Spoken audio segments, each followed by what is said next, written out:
Тағы да бір пособие түрі отбасы банкінде көптеген мемлекеттік бағдарламалар бойынша негізгі табыс түрі болып саналатын болды. Енді пособие алатын жандардың барлығы тыңдаңыздар жақсылап. Негізгі табыс түрі дегеніміз не? Мысалға, сіз өзіңіз ресми жұмыс жасамайсыз, пенсионкаңыз жоқ, бірақ пособие аласыз, рұқсат етілген пособиялардың бағанағы біреуін.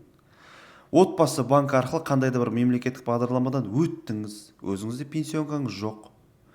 Егер төлем қабілеттілігін растауға өзіңіздің пособиеңіз жетіп тұрса, сонымен төлем қабілеттілігін растай бересіз.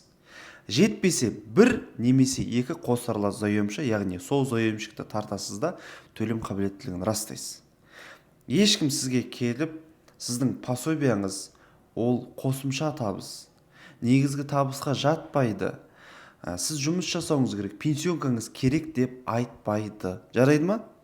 Ол жаңадан қосылған пособияның түрі бірінші топтағы мүмкіндігі шектеулі жанға қарап отырған жандар алатын пособие. Бұған дейін отбасы банк көптеген мемлекеттік бағдарламалар бойынша 6 ғана пособияның түрін негізгі табыс түрі ретінде қарастыратын. 7-ші ретінде бағана мен айта кеткен пособие түрі қосылды. Егер де сіздерге Мақсат мырза қандай мемлекеттік бағдарламалар бойынша қандай пособие түрлері негізгі табыс болып саналады, сол жөнінде видеоролик түсіріп беріңізші десеңіздер, төменгі комментарийға жаза кетіңіздер, мен сіздерге түсіріп беремін ағайын.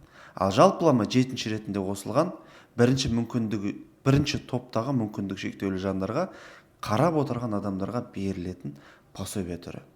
Жазыңыздар ағайындар, жақсы.